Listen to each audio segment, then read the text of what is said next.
भेदभाव तोडून या घेतला प्रेमाचा गरळा शुद्ध नाम श्री हरीचे निजमुखी लागला चाळा हरिस्मरणाचे निबळे अंकित केले कळी काळा एका जनार्दनी अखंड सुख सोहळा सुख सोहळा सुख सोहळा ओम नमो भगवते रामकृष्ण वासुदेवाय ओम नमो भगवते रामकृष्ण वासुदेवाय 12 दिवसानंतर फक्त श्वास घ्यायला सुरुवात केली इतका विजय मिळवला श्वासावर 5 वर्षाच्या पोरानं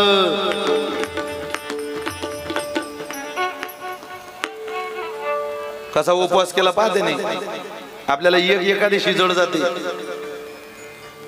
करत नाही माणसं एकादशी एकदा बोट वरती करा बरं मला बघू द्या जरा प्रमाण खरंच कोणाला एकादशीचं व्रत असतं उपवास प्रामाणिकपणे करा काही लाजू नका एकादशीचं व्रत तुम्ही खाली करा बाप तुम्हाला आहेच माहिती पोषक पालक करत हात वरती करा ना माता भगिनी ज्यांना व्रत आहे त्यांनी करा तुम्हाला मरीमाईची शपथ खोटं बोलू नका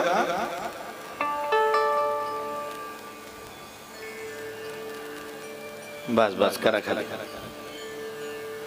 बाकीचे काय कारगिलच्या युद्धाला जाता का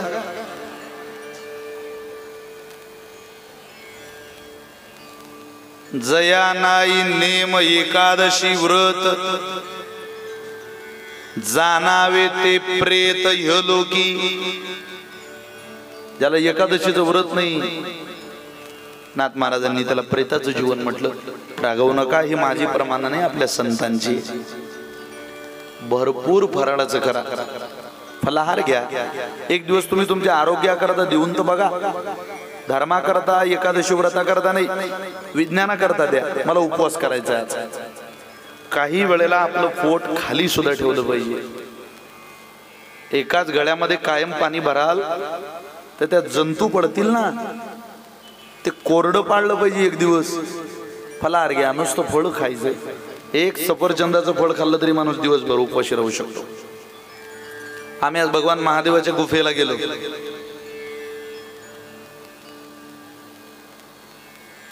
उपासना करा तुम्ही उपवासाच्या दिवशी उपवासाचं नावच उपासना आहे किती आनंद आहे तुम्हाला चांगलं तीर्थक्षेत्र आहे भगवान बाबांची महादेव बाबांची इथं समाधी आहे किती आनंद आहे हा संतांची समाधी एकादशीचं व्रत हरी कीर्तन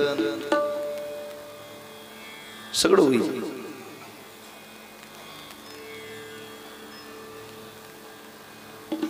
पुढचा जन्म डुकराचा घ्यावा लागतो म्हणे बुवा माझ्याकडे प्रमाण आहे आणि मी संतांची प्रमाण म्हणायला काही घाबरत नाही तू काय म्हणे खरे बोल कोण सांगेले असं म्हणतात शुकर होनी येईन जन्मा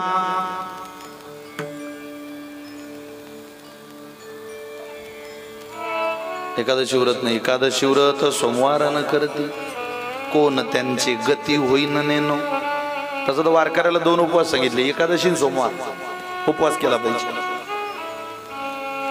एक वेळ सोडायचा सोमवार आणि 15 दिवसातून एक दिवस निराहार एक दिवस एक भुक्त आता शुकर होऊन येईनी जन्म असं जर प्रमाण असेल महाराजांचं डुक्कर व्हावं लागेल मग समजा का मालकाने एकादशी तुम्ही एकादशी केली आणि तुमच्या मालकाने केली नाही मग आपल्या ह्यांना समजा शुकर व्हावं लागलं डुकराचा जन्म घ्यावा लागला तुम्ही तर त्या वट पौर्णिमेला दोरा गुंडाळून गुंडाळून म्हटलंय वडापाव वडापाव वडापाव वडापाव वडापाव वडा म्हणजे वडा मला पाव वडा मला पाव वडा 7 जन्म मला हाच मालक मिळू दे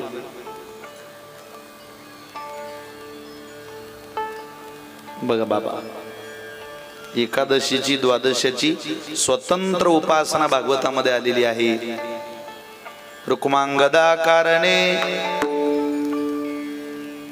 एकादशीचा छंद अंबरीशा कारणे द्वादशीचा छंद. एक रोकुमांगद नावाचा राजा होता, त्याच्या राज्यात असा नियम होता, जो एकादशी करणार नाही त्याला दंड. पाव राजा. येणाऱ्या काळात फक्त असं होऊ नये की एकादशी करीन त्याला दंड, म्हणजे झालं बा. एकादशी करत जा. गळ्यात पवित्र तुळशीची माळ घालून घ्या मरायच्या अगोदर. मैल्यावर तुळशीचं पान घालून उद्धार होणारा हा देश नाहीये, ही भूमी नाहीये. तिथं म्हणता लोक एक तुळशीचं पान घेजो गळ्यात. तुळशीचं पान, अरे कोंबडीचे फक घाला. ज्यांना आयुष्यभर तुळशी गळ्यात घातली नाही त्याला मेल्यावर पान घालता. दूध तर जात नाही.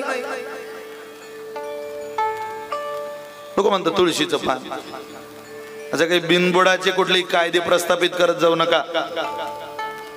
काढायचं बघितलं मांडायचं जगात, असं नाही चालत. इथं पुरावा आहे, तयारी आहे, शास्त्र वचन आहे ते. मी तुमच्या मुलासारखा आहे. खरंच तुम्ही एकादशीचं व्रत करत जा. तुम्हाला प्रार्थना आहे सगळ्या आयांना, सगळ्या पुरुष मंडळींना, तुम्ही मरणार नाही एकादशीचं व्रत केल्याने. तुम्ही मेले तर माझ्या नावावर केस करा, किंवा एकादशी करू ना मेला. ज्यांना शुगर आहे त्यांनी पहाटे फलाहार करा ना. जास्त खाऊन माणसं मेले, उपवाशी राहून कोणी मेलं नाही असं एक दाखला सापडत नाही की उपवाशी राहून मेले बा. जास्त खाण्यानं माणसं मेले. आता हे भीमराव बाबा बघा, ते खुर्चीवर बसले, त्यांचं वय आता 84 वर्षाचं आहे. 84, 84. प्रकृती बाबर त्यांची अजून. तुम्ही आपण जाऊ की नाही तिथपर्यंत काय माहिती. इथं तो पोटाचा प्रश्न सुटला की पोट सुटायला लागतं.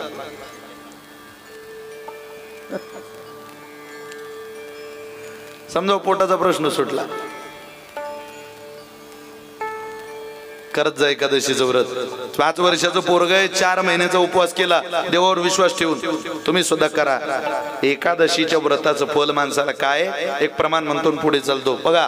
ज्ञानोबा म्हणतात, वाडा सायासे मनुष्य जन्म पावावा, वाडा सायासे मनुष्य जन्म पावावा. वियाला पुरुषार्थ कवाया दवडावा, वियाला पुरुषार्थ तो कावाया दवडावा.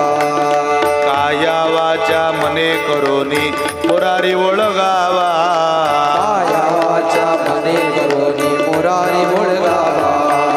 व्रते एकादशी करोनी परलोक ठाकावा, व्रते एकादशी करोनी परलोक ठाकावा. ओम नमो भगवते वासुदेवाया, ओम नमो भगवते वासुदेवाया. ओम नमो भगवते वासुदेवाय, ओम नमो भगवते वासुदेवाय.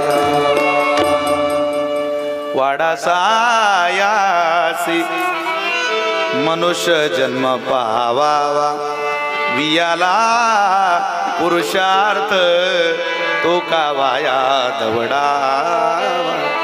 काया वाचा मने करुनी मुरारी ओळगावा, व्रते एकादशी करुनी परलोक ठाकावा, व्रते एकादशी करुनी परलोक ठाकावा. ओम नमो भगवते वासुदेवाय. 4 महिने झाले देव मिळत नाही. मग मात्र एका पायावरच उभे राहिले, खांबाप्रमाणे 5व्या महिन्यात निश्चळ. हो. अंजिता श्वासो नृपात्मजः, पंचमे मास्य नुप्राप्ती, देवाच्या प्राप्ती करता 5व्या महिन्यात जित श्वासो नुप्रात्मजा. एका पायावर उभे राहून आणि ध्यायम ब्रह्म पदैकैन स्ततो स्थानोरी वाचला.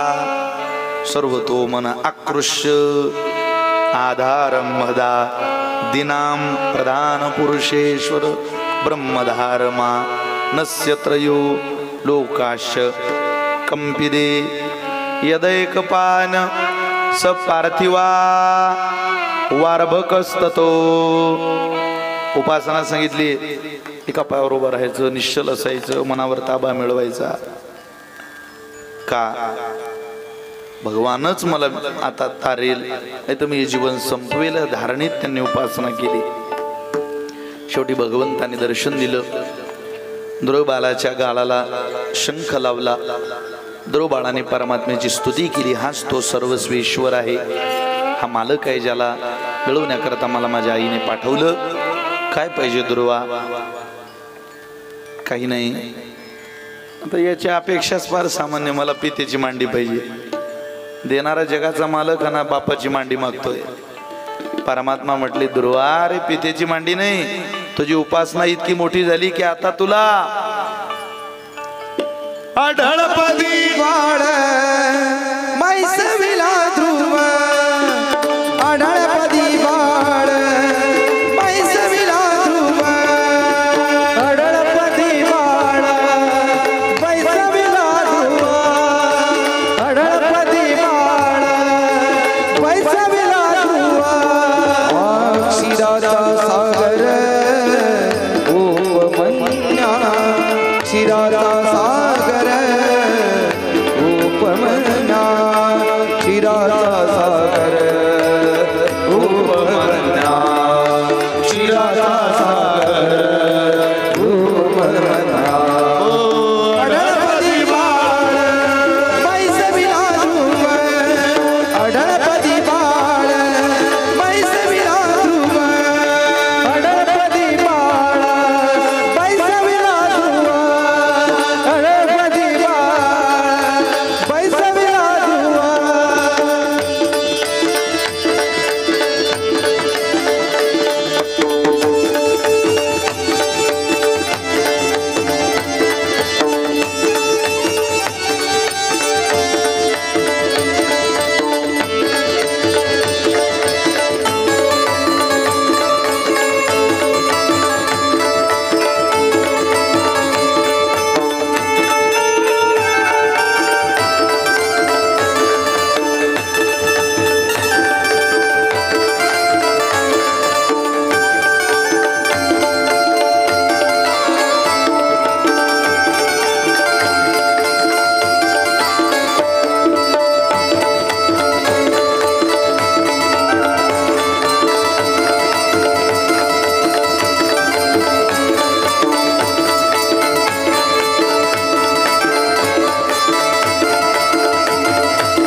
अढळपदी बाळ बैसविला ध्रुव. क्षीराचा सागर उपमन्या. अढळ पदावरती त्या ध्रुवबाळाला परमात्म्याने विराजमान केलं. ध्रुवबाळाचं स्वागत केलं सगळ्यांनी. घराला आले. पुन्हा एकदा मला राग येतोय. उत्तमाचा यक्षाचं युद्ध झालं, त्यावेळेला पुन्हा राग आला. पुन्हा उपासना केली. ध्रुवबाळाला विराजमान केलं. आजही आकाशामध्ये ध्रुव नावाचा तारा आहे, विराजमान आहे, अखंडित आहे. आपल्या जागेवरती ध्रुवबाळ स्थित आहे.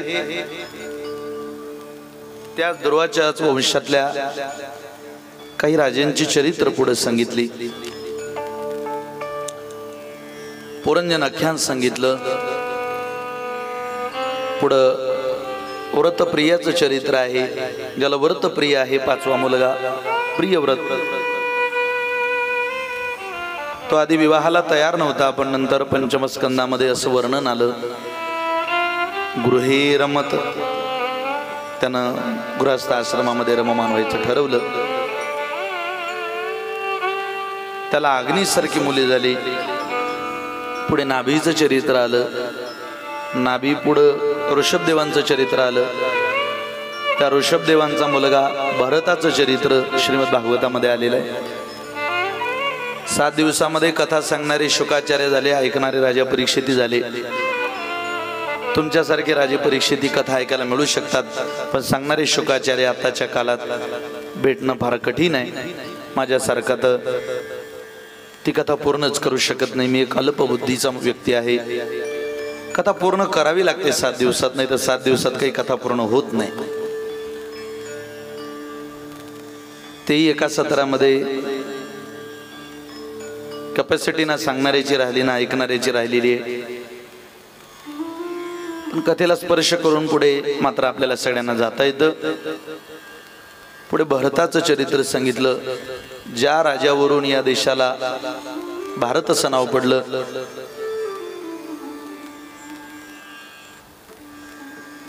काय भरताचं चरित्र आहे. ऋषभदेवांनी आपलं राज्य मुलाच्या हातात दिलं आणि वनामध्ये निघून गेले उपासनेकरता. वयापरत्वे माणसानं जगणं बदललं पाहिजे. कुटुंब व्यवस्था असते एक सांभाळण्याची, ते कुटुंब सांभाळता आलं पाहिजे. माता भगिनींनो, कुटुंब प्रमुख बना. योग्य वयामध्ये योग्य गोष्टी करा. अनेक गोष्टीच्या उपासनेचं वैभव आपल्याला त्या घेता येत नाही, पाहता येत नाही, कधी आपण निहाळत नाही. पंढरीची वारी, आळंदीची वारी, तीर्थयात्रा आपण पाहिलेल्या सुद्धा नसतात. करून घ्या. कुटुंब सांभाळण्याची कला असते, ती निभावता आली पाहिजे. ऋषभदेवाकडे ती होती. आमचे गुरुजी जुना दृष्टांत सांगायचे. कुटुंब व्यवस्थापन कशाला म्हणता? तुम्हाला झोप आली असेल तर ऐका. झोप आली का? पूर्वी जुने घर एकत्रित कुटुंब होते. 15-15, 20-20 जणांची घर कुटुंब होती. सगळे माणसं एकत्रित राहायचे. कोण कोणाचा मुलगा काही कळत नव्हतं. छोटी छोटी मुलं असायची. नवीन माणसाला ताळमेळ लागत नव्हता. दत्तोजीबा सांगायचे, एका गावामध्ये असंच 3 भावांचं कुटुंब एकत्रित होतं.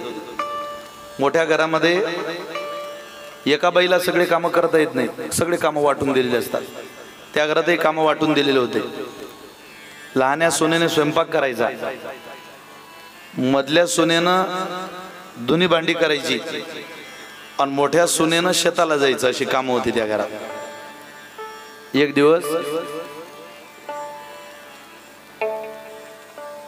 त्या घरातली लहानी सून स्वयंपाकाला लागली.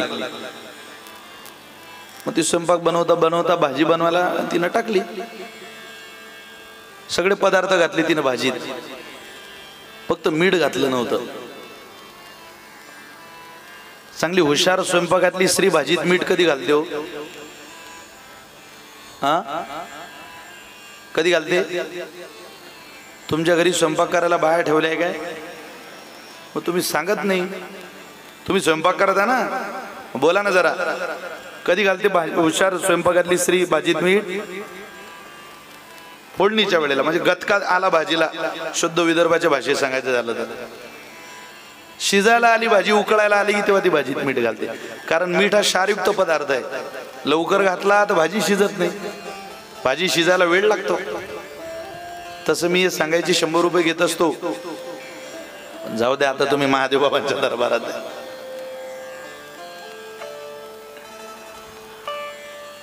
विनोदाचा भाग सोडा, पण भाजी शिजायला आल्यावर आपण मीठ घालतो. भाजीत मीठ घालायचं तिचं राहिलं त्या सुनेचं. आणि तेवढ्यात तिला तिच्या मैत्रिणीचा फोन आला, अगं मला भेटायला लवकर, मला निघायचंय. ती म्हणे भाजीत मीठ घातलं, भाजी शिजायला 10-15 मिनिट लागतील, ती मैत्रीण निघून जाईल. अंदर मैत्रिणीला भेटायला गेले तर भाजी वाया जाईल. काय करता? दोघी गोष्टी सांभाळता आल्या पाहिजे. घरातली सगळ्यांची जेवण बाकी. ती म्हणे आपण हे काम मोठ्या ताईला सांगू, मधल्या ताईला. ती तिच्यापेक्षा मोठीकडे गेली, म्हणजे मधलीकडे. तिला म्हणते, ताई काय ग, आमचं तेवढं भाजीत मीठ घाला ना जरा, 5 मिनिटाचं काम आहे, तुम्ही घालून घ्या, मी माझ्या मैत्रिणीला भेटायला चालली. ती म्हणे, तुला काही लाज वाटते थोडीशी? मी तुझ्यापेक्षा मोठी, तू मला सांगते भाजीत मीठ घाला? अगं काम उरकत नाही तर लवकर उठत जा. मी काही तुझं काम करणार नाही, माझी अजून धुनीच मला आवरली नाही. तू तुझं काम बघ करून घे. ती म्हणे हे काय आपलं काम करणार नाही. ती तिच्यापेक्षा मोठीकडे गेली. ताई तेवढं भाजीत मीठ घाला ना बुवा, मला माझ्या मैत्रिणीला भेटायला जायचंय, तुम्ही भाजीत मीठ घातलं तर उपकार होतील. ती म्हणे तुम्ही या दोघी घरात नव्हत्या, या घरात ती मधलीन तू, तेव्हा मी सासू सासऱ्यांचंही करायचे, माझ्या नवऱ्यांचंही करायचे, मुलांचंही करायचे. हे मोठीच्या सगळं पाठच असतं.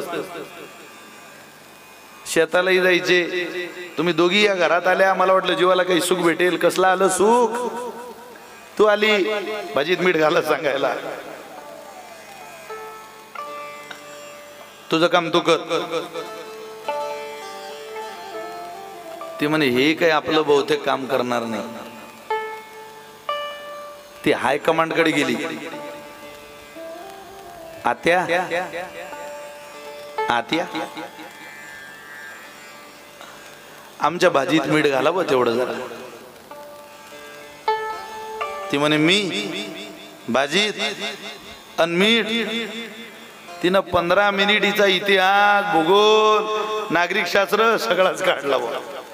हे शिकवलं का? नुसतं लग्नाचीच घाई केली का? हेच येतं का? नमुकच का? 15 मिनिट बोलली हिला. ती म्हणे एवढ्यात तर माझी भाजी शिजली असती तिकडे. हिच्याजवळ थांबली, वेळही गेला आणि तिचं भाषणही ऐकावं लागलं. ती म्हणे चला हे काय आपलं काम करणार नाही. ती स्वतः गेली आणि तिनं भाजीत मीठ घातलं आणि मैत्रिणीला भेटायला निघून गेली. ती मैत्रिणीकडे गेली आणि ती मधली विचार करते. ती आपल्याला मीठ घाला सांगायला आली, आपण तिला बोललो आणि आपण ते काही तिचं ऐकलं नाही. वयानं लहान आहे, कामं उरकत नाही. मीठ घालायचं काय फार मोठं काम आहे का? आपणही नकार दिला. जरा हेकेखोरपणाच झाला हा, हे काही बरं नाही. चला आपण भाजीत मीठ घालू. ती मधली गेली आणि तिनं भाजीत मीठ घातलं. ती मोठी म्हणे हेच काम जर मला माझ्या बहिणीने सांगितलं असतं तर मी केलं नसतं का? ती मोठी गेली आणि तिने भाजीत मीठ घातलं. सासू म्हणे हेच काम जर मला माझ्या पोरीनं सांगितलं असतं तर राग येऊन का होईना मला करावंच लागलं असतं ना. आताच्या पोरी आहे, कामं उरकत नाही, शाळा शिक. घराचा मालक कोण? सासरा. बसला जेवायला. ताट आलं पुढं. पहिला घास घेतला. घास घेता बरोबर लक्षात आलं रे पोरीनं भाजीत मीठ जास्त घातलं. सासरा म्हणतो बाई दही आहे का आपल्या घरात? आहे ना म्हणे. बाबा आण बरं वाटीभर दही, आण पटकन. सून गेली, फ्रीज उघडलं, वाटीभर दही घेतलं, सासऱ्याकडे घेऊन गेली. सासऱ्यानं भाजीत दही घातलं. वाटीभर दही भाजीत घालून सासरा जेवला. तिन्ही मुलं जेवायला आली. तिघी पोरं जेवायला बसले. वाढ बरं पटकन. आई खुर्चीवर बसलेली. सुनांनी 3 ताटं लावले. पहिला घास घेतला. तिघ भावांनी सोबत जेवायला बसले होते. मधला लहान्याकडे पाहतो, लहान मोठ्याकडे पाहत.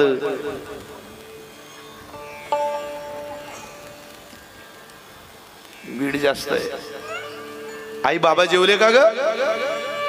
जेवले म्हणे. भाऊ काय खाल्लं बाबांनी? म्हणे हे हे हे कुठं खायचं का? मनात पोरं म्हणताय बाबा कसं काय जेवतील. लगेच आई म्हणते भाऊ तुझ्या बापाने कधी दही मागितलं नाही पण आज तुझा बाप भाजीत दही घालून जेवला. आई 3 वाट्या आण दह्याच्या.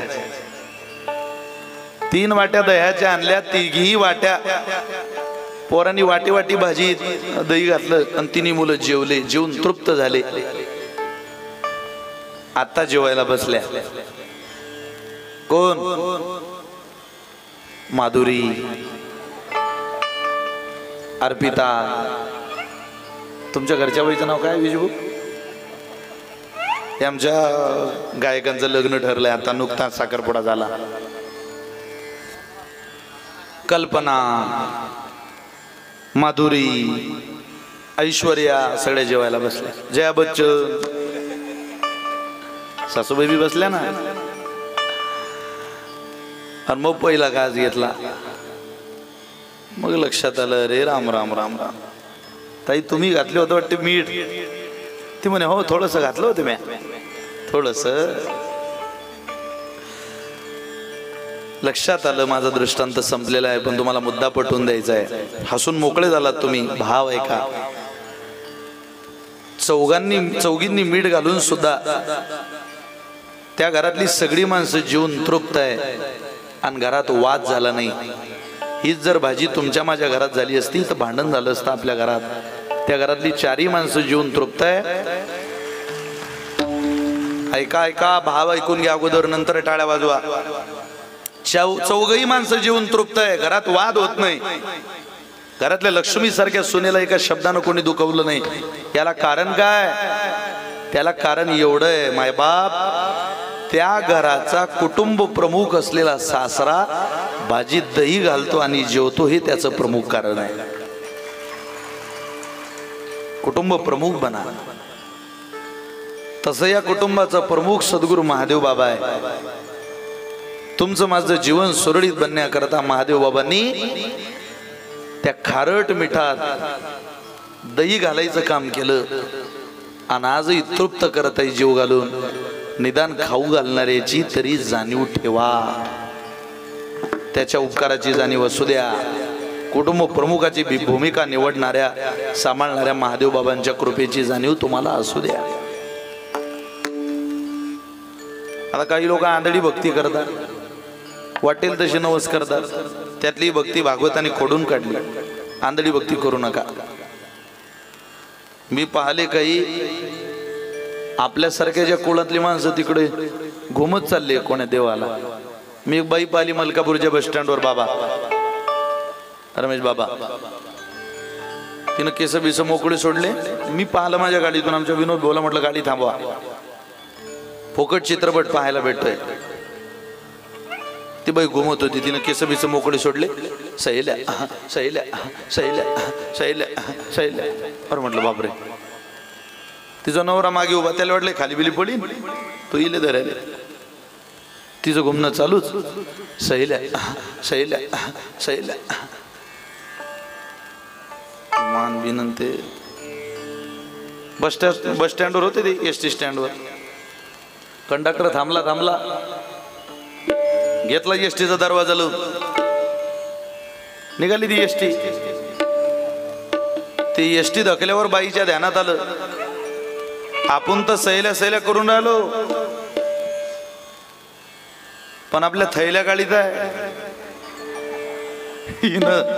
हिनं सैल्या दिलं सोडून आणि नवऱ्याला सांगे, अरे वैऱ्या घे ना थैल्या, तू म्हणे गेले आता तू कर ना सैल्या, मी जमा करतो थैल्या.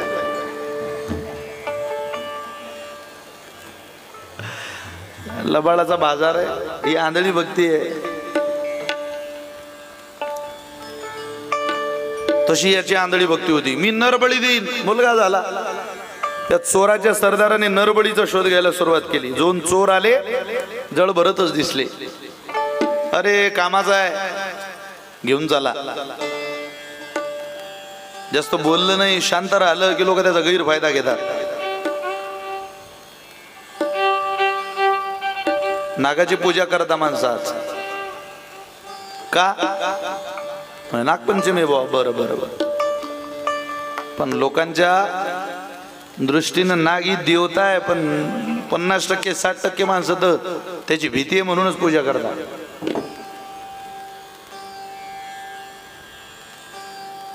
त्याला जर दंश करायची ताकद नसती तर लोकांनी विहिरीतलं पाणी काढायला दोरखड केले असते सापाईचे. गोगल काय पाय देऊन जाता माणसं, पण विंचू दिसल्यावर विंचू नुसता पाहाला, मध्यम नका देऊ ना. विंचू चावला काय मी करू, विंचू चावला कुणाला सांगू, विंचू चावला देवा रे देवा, विंचू चावला विंचू चावला विंचू चावला काय मी करू, विंचू चावला कुणाला सांगू, विंचू चावला.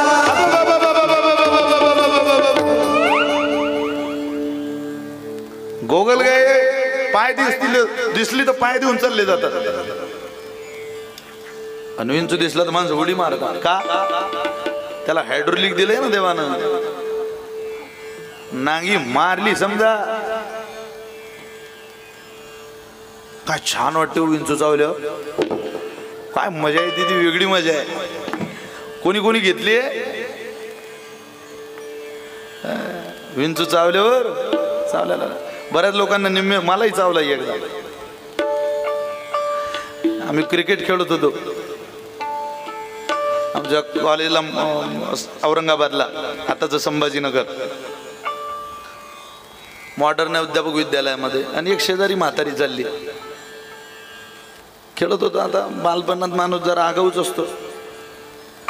ती म्हातारी म्हणे, पोरो खेळण्यापेक्षा अरे, तिनं लाकडं गोळा केला होते त्या ग्राउंडवरची, मलाही उचलून द्या एवढं. म्हटलं जा पटकन, कोणाला उचलायला लाव तिकडे. अरे काही देवाला तर घाबरा, काही आशीर्वाद तर घ्या. गेलो उचलून द्यायला, 4-5 जण गेले उचलून द्यायला. ते टाकून देऊ बा थोडस. 5 जणांमधून मलाच त्याने ना गेली बोटाला. पण घाबरायला लागला माणूस. कधी? त्याच्यात विष हे पाहिलं की. तशी माणसं चमत्काराला नमस्कार करतात. माझ्या महादेव बाबांचे अनुभव जर तुम्हाला आले नसते तर तुम्ही कशाला आले असतो इथं मंडपात? तुम्हाला जर त्यांच्या आशीर्वादाची ताकद कळली नसती तर कोण येतो घरामुच्या कशाला? काय ज्याचा त्याला नाही धंदा. निमंत्रण देऊन लोक लग्नाला जात नाही. कोणाला वैयक्तिक पत्रिका न पाठवता तुम्ही महादेव बाबांच्या दरबारात ही गर्दी केली का? कारण महादेव बाबांच्या आशीर्वादाची ताकद काय हे तुम्हाला अनुभवायला आलेली. तशी माणसं येत नाही. तुम्हाला माहिती आहे, इकडं पाठ फिरवली तो बाबा रुसल, तो माझ्यावर राग भरल. आंधळी भक्ती करायची नाही. आशीर्वादाची, समन्वयाची. वेद मार्गे मुनी गेले, त्याची मार्गे चालिलो. त्याच मार्गाने जायचं. इथं त्या चोराच्या सरदारांनी नरबळी द्यायचं ठरवलं. समोर उभं केलं, तलवार धरली, शिरच्छेद करणार त्या जड भरताचा. तेवढ्यात मूर्ती फोडून भगवती बाहेर आल्या. त्या चोराच्या सरदाराचा शिरच्छेद केला. आणि इथं मात्र जड भरताला जीवदान दिलं. सगळ्यात चोराच्या सैनिकांनी नमस्कार केला. आता तुम्हीच आमचे राजे व्हा. मला राजा नको, मला फक्त भगवतीचा आशीर्वाद पाहिजे. माझी भगवतीच माझं सर्वस्व आहे. सगळ्यांनीच त्या जगदंबेचा जयघोष केला. राजा परीक्षितींनी सुद्धा शुकाचार्यांनी चरित्र सांगितलं त्यावेळेला जगदंबेचा जयघोष केला. लख पडला प्रकाश देवट्या मशालीचा, गोंधळाला उभा गोंधळी भवानीचा. भवानी पडला प्रकाश देवट्या मशालीचा, गोंधळाला उभा गोंधळी भवानीचा. लख पडला प्रकाश देवट्या मशालीचा, गोंधळाला उभा गोंधळी भवानीचा. भवानीचा मीपणाचा दिवा तुटला, अंतरंगी आवाज उठला, ऐरणीचा सवाल सुटला या कहाणीचा. लख पडला प्रकाश देवट्या मशालीचा, गोंधळाला उभा गोंधळी भवानीचा. भवानीचा भवानीचा. लख पडला प्रकाश देवट्या मशालीचा, गोंधळाला उभा गोंधळी भवानीचा. भवानीचा.